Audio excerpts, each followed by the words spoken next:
C'est un secret pour personne, l'Église au Québec souffre d'une grande pauvreté. Toutefois, si on regarde de plus près, on perçoit une panoplie de raisons d'espérer. Comme l'ont dit les évêques du Québec au pape François lors de leur visite ad limina, c'est sur le terrain, auprès des gens, que nous voyons émerger cette nouvelle Église, fragile mais combien enracinée dans la foi, l'espérance et l'amour. Au cours de cette série d'émissions, je vous invite donc à vous joindre à moi sur la route des diocèses, à la rencontre des différents visages de cette Église qui, de par sa pauvreté même, fait resplendir sur le Québec le visage miséricordieux du Père.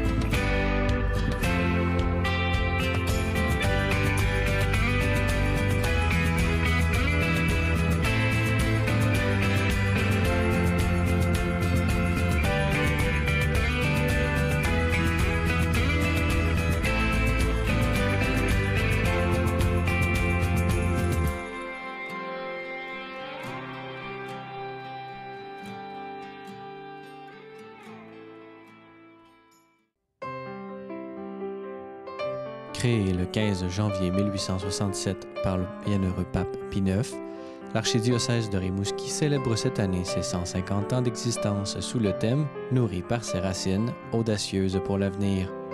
Situé dans la région du Bas-Saint-Laurent et composé de 6 régions pastorales, ce diocèse est unique autant par sa diversité géographique que par la foi et les réalisations du peuple de Dieu sur ce territoire québécois.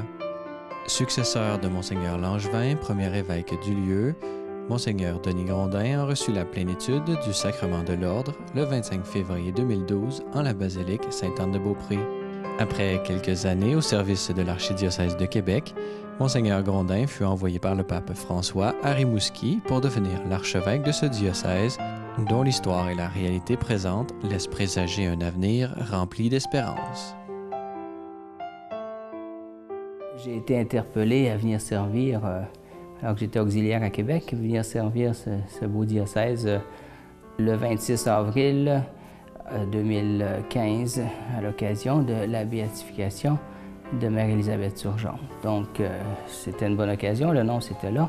Ça invitait un voyage à Ottawa. Alors, l'annonce fut directe. Et en même temps, c'était l'occasion d'une belle fête diocésaine et d'entrer dans un bel événement de foi, de sainteté, d'une femme qui a participé beaucoup aux fondations de l'Église à Rimouski et qui, depuis ce temps-là, je l'associe à ma mission. Étonnamment, je suis né ici. Je suis né ici et j'ai été baptisé dans la cathédrale qui est présentement fermée à cause d'une situation de travaux et une orientation de sa vocation. Je suis né ici parce que mes parents se sont rencontrés en Gaspésie. Ma mère vient d'ici, mon père travaillait sur les routes et à ce moment-là, dans les années 50, c'était la route du parc de la Gaspésie. Autrement dit, c'est à la fois un lien de famille. J'ai encore de la famille ici. Le Seigneur permet que 60 ans plus tard, je sois rappelé là où j'ai pris racine dans la vie. Là, j'ai commencé. Donc, il n'y a rien de par hasard. C'est une façon pour le Seigneur aussi de me dire je t'envoie un peu chez toi. Alors, un diocèse qui a des régions forestières, régions agricoles et aussi le fleuve. Donc, très varié en termes de végétation, de beauté, mais assez étendu comme territoire. J'ai choisi, dès l'automne, de commencer la tournée de toutes les paroisses, la visite des gens, simplement me présenter, en même temps accueillir ce qu'ils sont, voir leur environnement, voir leurs problématiques. Et ça a été ça, le premier contact pastoral que j'apprécie parce que avec la mort de Monseigneur Fournier, ça a été un choc. Les gens attendaient un pasteur, ont prié. Et la mort brutale d'un évêque, c'est pas comme un départ qui se prépare. Et il y avait comme un vide et une souffrance, un deuil à vivre. Alors, je suis arrivé dans ce contexte d'un pasteur qu'ils ont aimé, qui les a aimés, puis en même temps, un désir de continuer à faire Église. Les gens, une réflexion qu'on m'a faite dès le début, les gens ont dit on va se débrouiller, on va s'organiser, mais certains m'ont dit on a pris conscience avec l'absence d'un évêque, c'était un charisme important dans une Église. Le charisme du premier pasteur qui rassemble, qui fait l'unité, qui écoute et en même temps qui est en lien avec l'Église universelle. Alors ça a été une prise de conscience de plusieurs là-dessus. Une Église a beau avoir des gens compétents, il ne suffit pas, il y a ce lien dans le temps, ce lien apostolique. En termes sociaux, il y a un vieillissement de la population dans les villages. Alors que certains villages ont fondu des 2 tiers, plusieurs même. Les jeunes générations s'en allant plus vers les grands centres. Rimouski connaît une croissance. La capitale régionale de l'Est, au fond, connaît une croissance. Rimouski a une université, un cégep, l'école de marine, et puis dessert dans différents services de santé. Un hôpital régional s'est développé, de sorte que la population augmente, des quartiers se sont développés. Et les gens qui quittent leur village viennent pour avoir plus de proximité des soins dans la grande ville. Donc ça, c'est au niveau de la population. C'est sûr que ça a une conséquence sur la vitalité des milieux par rapport aux ressources, même aux ressources qui ont dû être regroupées au niveau scolaire, différents niveaux. On sent, quand on va dans les villages, que ceux qui sont les gens impliqués dans la vie communautaire sont les mêmes depuis 20-25 ans, mais ils ont vieilli de 20-25 ans. On ne peut pas oublier la collaboration des diocèses venus d'ailleurs. On a quelques prêtres venus de la Colombie, de l'Afrique, et ça aussi, c'est nécessaire actuellement. Le diocèse a commencé un processus de regroupement en unité pastorale. La situation est une situation de décroissance. Décroissance des ressources humaines, décroissance financière, des moyens, appauvrissement même au niveau de la population, de ressources nouvelles. Tout cela, on entre dans un contexte où il nous faut faire des discernements, des choix, comme Église. Profitant du cadre de ce jubilé du 150e, l'archidiocèse de Rimouski a tenu à rendre hommage aux différentes communautés religieuses qui, de par leur dévouement, ont contribué à la construction de l'Église en ce coin de pays.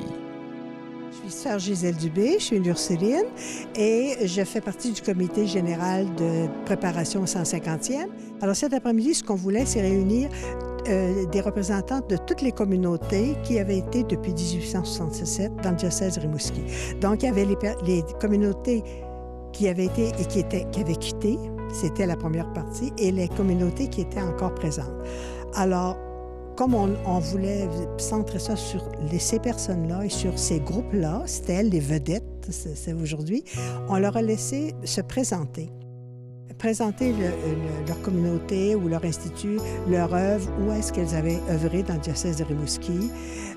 Alors on a appris encore des choses même. Et je crois que la carte rend un peu compte de la présence. Il y en a plus que ça. Là, on a mis les places les plus importantes où il y a eu des religieux et des religieuses dans la communauté. Alors on a fait un moment de retrouvailles, je dirais, d'émerveillement devant ce qui s'est réalisé, puis d'action de grâce pour ce qui se fait encore et d'espérance pour l'avenir. Si je prends le passé, il y a eu environ, avec les personnes présentes, 43 à 45 communautés qui sont passées, hommes et femmes, dans le diocèse. Je pense que ce qui est éducation, monde de la santé, service social, je dirais humanité et éducation de la foi, les communautés ont été vraiment des racines très importantes pour le diocèse. Aujourd'hui, c'est beaucoup plus peut-être effacé parce que la plupart des communautés sont vieillissantes, mais il y a encore beaucoup d'effervescence, et je dirais de mission qui se fait par ces religieux ou par ces instituts séculiers, même s'ils sont avancés en âge, de présence aux gens, de prière, même d'animation encore dans différents milieux. Mais c'est une action qui ralentit extérieurement, peut-être pour s'intensifier intérieurement. Et ce qu'on a voulu, c'est remettre une pousse d'arbre à chacun pour dire, bien, vous avez eu des racines ici, vous avez produit des fruits ici, mais il y a peut-être une vie nouvelle ailleurs ou autrement, on vous donne comme symbole une pousse d'arbre pour dire que la vie continue autrement. Je crois qu'ils ont apprécié, ils ont appris beaucoup de choses. Ils ont appris beaucoup les uns sur les autres, hein, sur l'œuvre de chacun. Et ils sont un peu comme émerveillés de tout ce travail, toute cette influence des communautés et des instituts séculiers dans le diocèse, dans l'Église de Rimouski depuis 150 ans. De 1867 jusqu'à 1928, avec les premiers évêques, Monseigneur Langevin, Monseigneur Blais, Monseigneur Léonard, qui était une phase des bâtisseurs.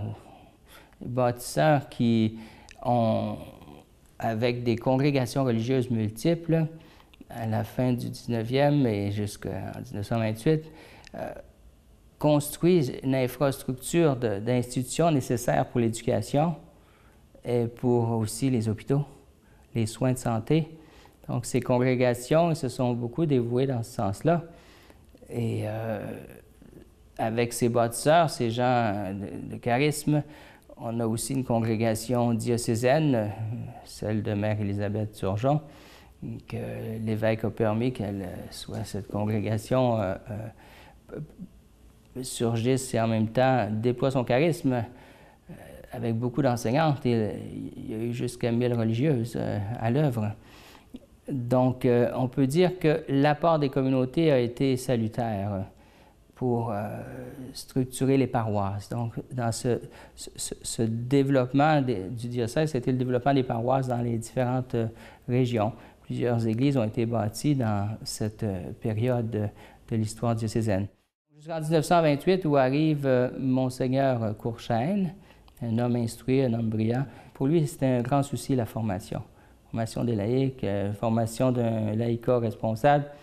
Et l'Action catholique diocésaine, il a travaillé beaucoup pour qu'à la base, les gens fassent le lien entre leur foi et l'action, la foi et l'engagement, que leur foi ait des mains.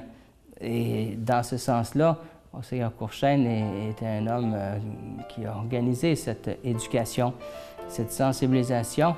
Et je reconnais encore aujourd'hui les fruits de cette période. Les gens sont conscientisés, attentifs aux défis sociaux de pauvreté. Hein, dans les régions, souvent, on est délaissés. Ils sont sensibles à cela. Il y a beaucoup aussi de nos chrétiens ici qui sont engagés au niveau de l'organisation du bien commun. Et je vois que c'est un fruit de cette période où ils ont vu de leurs parents, ils ont vu des gens s'impliquer. On peut dire que c'était une phase éducative, mais de façon un peu populaire pour le peuple de Dieu. Et en même temps, il a formé une certaine élite. Il était attentif à ce que toutes les couches de la société soient formées à porter dans leur secteur un leadership de foi. Alors, on peut dire que pour lui, c'était que les prêtres exercent un leadership, mais aussi des gens, différentes personnes dans la société. Donc, Monseigneur Courchaine, qui est décédé en 1950, l'année du Grand Feu, qui a brûlé la moitié, le tiers de la ville de Rimouski, Monseigneur Parent lui succédant, qui a été dans sa continuité jusqu'à, on dirait, après le Concile. Mais Monseigneur Parent a essayé de prolonger ce qu'a fait Monseigneur Courchaine, et en même temps, il a trouvé difficile le tournant de société qui s'amorçait dans les années 60. Il a un peu participé au concile, mais il a été malade.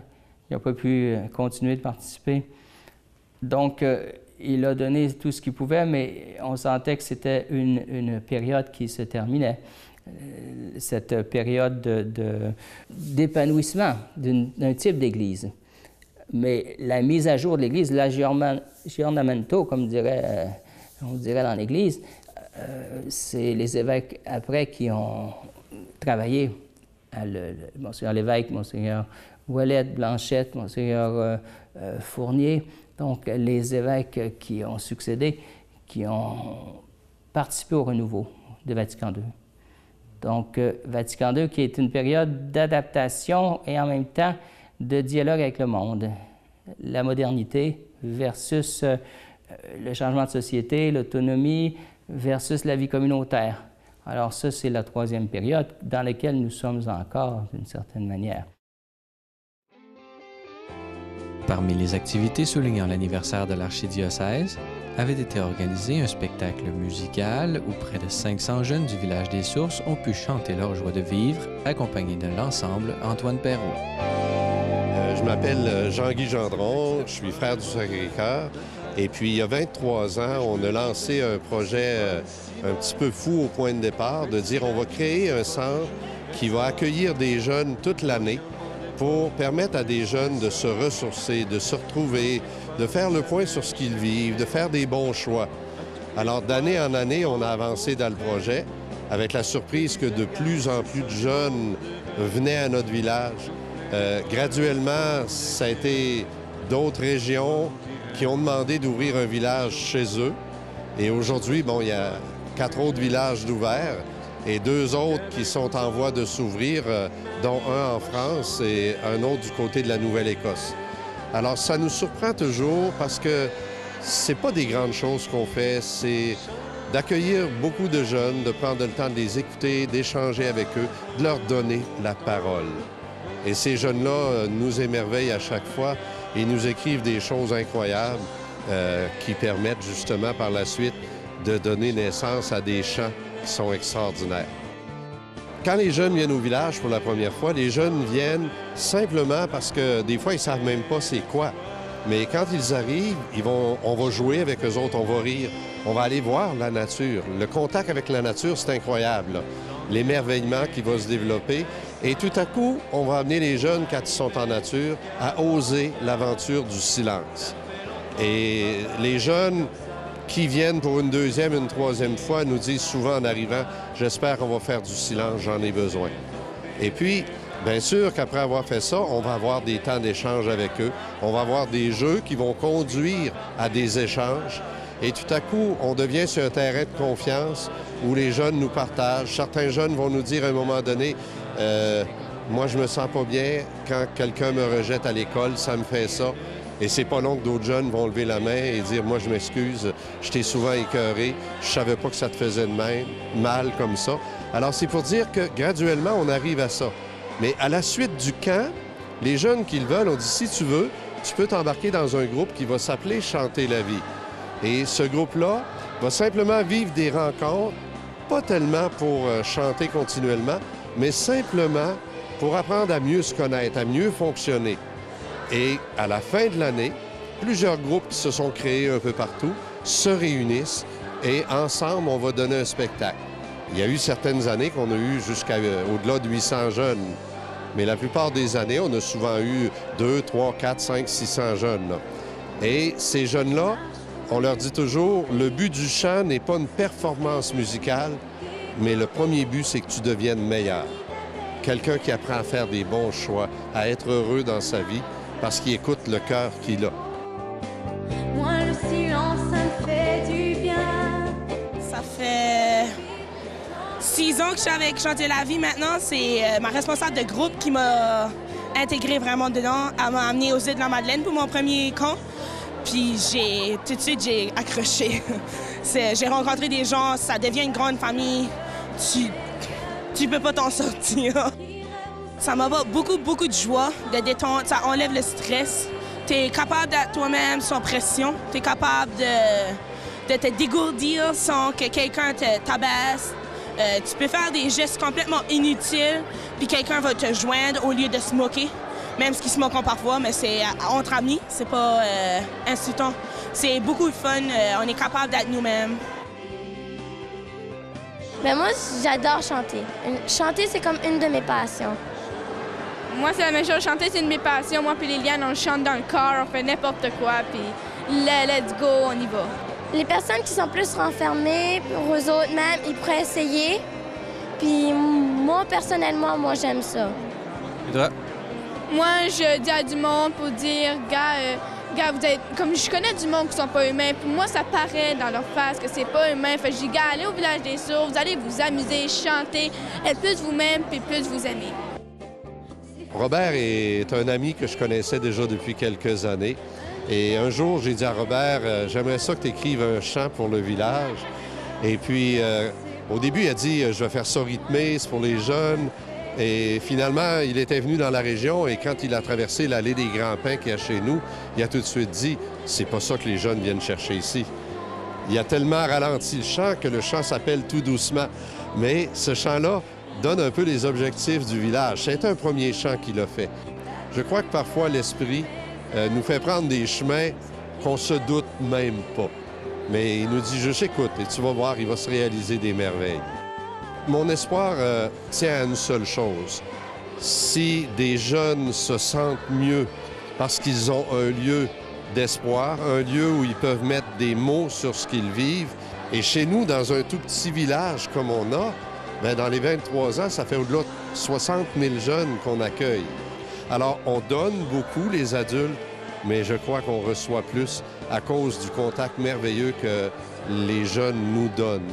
Cette confiance qui fait que le jeune devient meilleur et nous rend meilleurs, nous aussi, les adultes. Il y a un mot qui me semble vraiment du concile, c'est la synodalité. La synodalité, c'est marcher ensemble, discerner ensemble, mais travailler ensemble. Pas juste faire des réunions, puis après on dit, mais qu'est-ce que ça donne? Mais avoir des moments de prière et de marche ensemble où à la fois on recueille l'œuvre de Dieu et à la fois on prend conseil ensemble. Pour que c'est la communauté qui, ensemble avec son pasteur, devient un appui de la fidélité de Dieu. Et puis là, à partir de ce qu'on a discerné, des appels, eh bien là, on pose des gestes. Et à travers cela se nourrit un noyau de vie chrétienne. Donc, mon espérance, c'est que l'aspect synodal ne soit pas seulement l'effet de situations particulières. Des fois, on dit on fait un synode, puis là, dans 10 ans, on refait un autre synode. Mais une pratique ecclésiale à différents niveaux, davantage pratiquée. Comme on écoute la parole, on écoute la réalité des gens, et qu'ils soient pratiquants ou pas. On écoute aussi les appels que Dieu nous lance. Et après cela, on répond, grâce à la parole de Dieu, à ouvrir des chemins. Et la synodalité permet qu'on saisisse le terrain de l'autre et puis que s'établisse un dialogue. C'est pas qu'on a toutes les solutions, mais l'autre aussi nous apporte des aspects de la vie, des aspects même de sa foi, qui après cela nous permettent d'être mieux adaptés et de faire communion avec lui et de le porter dans ses défis et ses souffrances. Donc, ce serait peut-être une première fenêtre, je dirais, qui me préoccupe, cette synodalité qui fait que, ensemble, on expérimente le passage de Dieu, mais aussi un affermissement dans le témoignage mutuel de la manière de prier, de rencontrer Dieu. On s'apprend les uns des autres. Quand un enfant voit son père prier ou sa mère, il apprend comment on prie, comment on entre en relation avec Dieu, puis comment Dieu lui parle. Mais on doit vivre ça ensemble. Une école synodale, je dirais, pour les choix communautaires, mais aussi pour la vie de prière.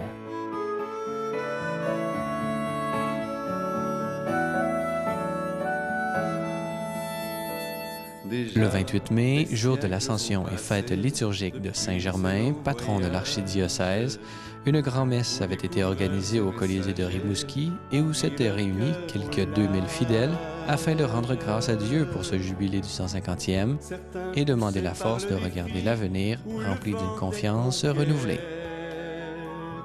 La messe d'aujourd'hui, c'est 150 ans d'histoire qui s'adresse aux 150 000 fidèles du diocèse de Rimouski. Comme on a 6 régions pastorales, on s'était assuré que chaque région pastorale déléguait un certain nombre. On a demandé aux gens, justement, de se représenter par des couleurs. Alors, il y avait le blanc, l'orange, le jaune, le vert et le bleu.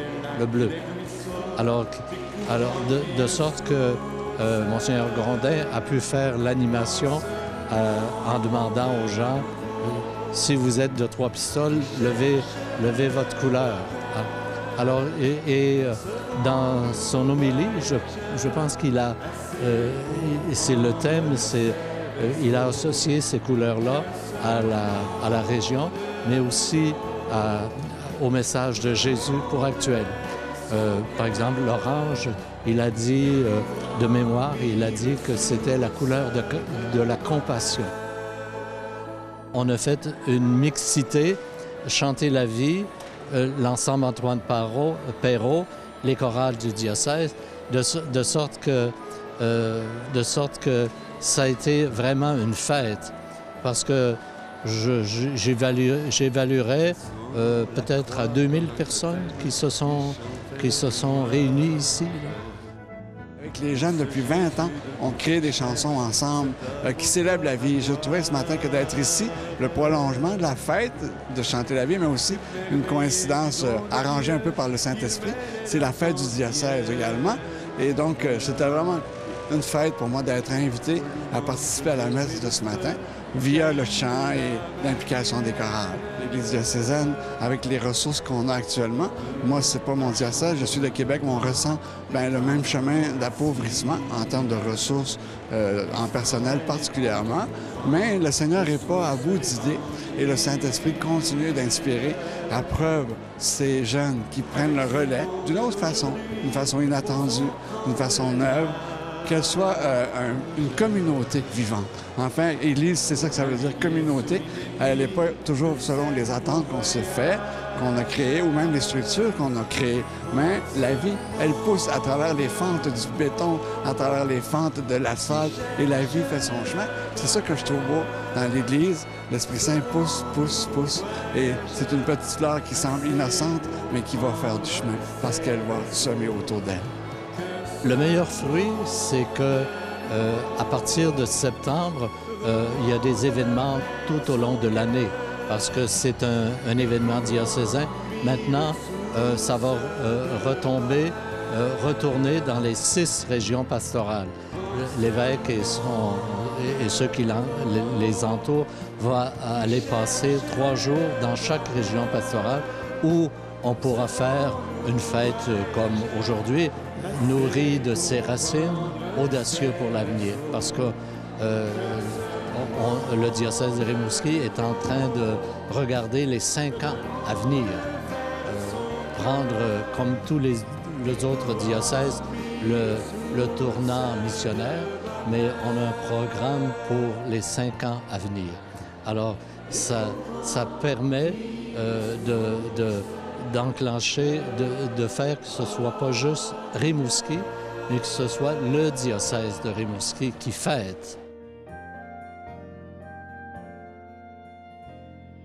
Nous avons à apprendre comment être missionnaire aujourd'hui. Ça, il n'y a pas de recette parfaite.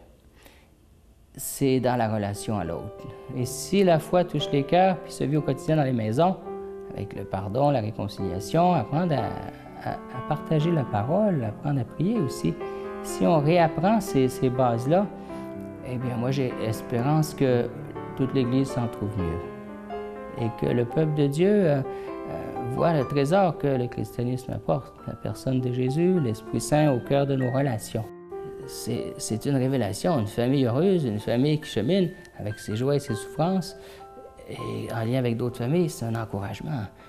Alors, cet aspect de réseau de familles missionnaires, devenir ensemble des communautés sel et lumière qui entraînent l'humanité dans le royaume. Alors, je suis confiant.